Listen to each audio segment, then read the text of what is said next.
அஸ்ஸலாமு அலைக்கும். இன்றைக்கி நான் இஃப்தாருக்கு செஞ்ச ஸ்நாக்ஸோட ரெசிபி தான் ஷேர் பண்ணியிருக்கேன். கண்டிப்பாக செஞ்சு பார்த்துட்டு எப்படி இருந்துச்சுன்னு சொல்லுங்கள். எப்படி செஞ்சேன்னு பார்த்துடலாமா? ஒரு குக்கரில் ஒரு 2 கைப்பிடி அளவுக்கு வெள்ளை பட்டாணி ஊற வச்சு அதை சேர்த்துருக்கேன். 2 உருளைக்கிழங்கு அதையுமே சின்ன சின்னதாக கட் பண்ணி 2 விசில் விட்டு எடுத்துக்கலாம். ஒரு 4-5 மீடியம் சைஸ் வெங்காயம் அதையுமே ஸ்லைஸாக எடுத்துக்கலாம். இப்போ வேக வச்ச உருளைக்கிழங்கு பட்டாணி அதை வந்து உருளைக்கிழங்கு மசிகிற அளவுக்கு நல்லா வந்து மசிச்சு எடுத்துக்கலாம். இதை வச்சு நம்ம வந்து ஃபில்லிங் தான் செய்ய போகிறோம்.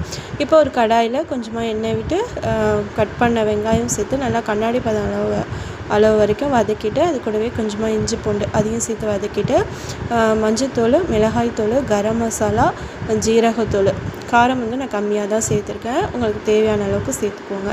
அது கூடவே நம்ம மசித்த உருளைக்கிழங்கு பட்டாணியும் சேர்த்துட்டு நல்லா மிக்ஸ் கொடுத்துட்டு, கடைசியாக மல்லிக்கீரை ஒரு கைப்பிடி அளவுக்கு சேர்த்து நல்லா மிக்ஸ் கொடுத்துட்டு அடுப்பு ஆஃப் பண்ணிட்டு ஆற வச்சிட்டேன்.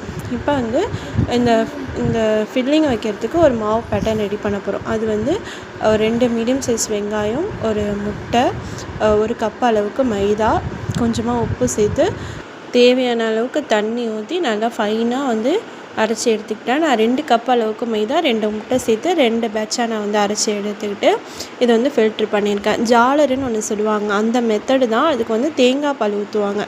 நான் தேங்காய் பால் ஊற்றாமல் தண்ணி மட்டுமே சேர்த்து நல்லா ஃபைனாக அரைச்சி எடுத்துக்கிட்டேன். நான் காட்டுற அளவுக்கு கொஞ்சம் ரொம்ப கெட்டியாகவும் இல்லாமல் தண்ணியாகவும் இல்லாமல் திட்டமான அளவுக்கு இருக்கிற மாதிரி கரைச்சி எடுத்துக்கோங்க.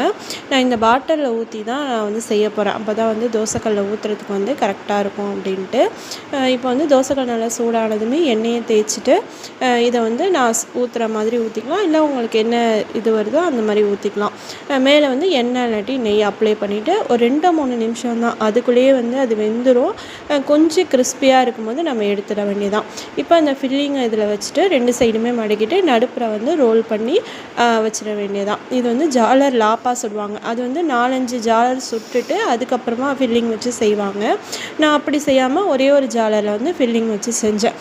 இதை வந்து அப்படியே கூட சாப்பிடலாம். அப்படி இல்லாமல் தோசைக்கல்லில் கொஞ்சம் கூட எண்ணெய் ஊற்றிட்டு நம்ம ரோல் பண்ணதையும் வச்சுட்டு மேலே வந்து எக்கு அப்ளை பண்ணிவிட்டு அதே மாதிரி பெரட்டி போட்டு கீழேயும் எக்கு அப்ளை பண்ணிவிட்டு 2 பக்கமும் நல்லா லைட்டாக சவந்ததுக்கப்புறமா எடுத்துட்டோம் அப்படின்னா சூப்பரான வெஜ் ரோலு ரெடி. நான் பிள்ளைங்கள்ட்ட அப்படி தான் சொன்னேன். பிள்ளைங்களும் விரும்பி சாப்பிட்டாங்க, நல்லாவும் இருந்துச்சு.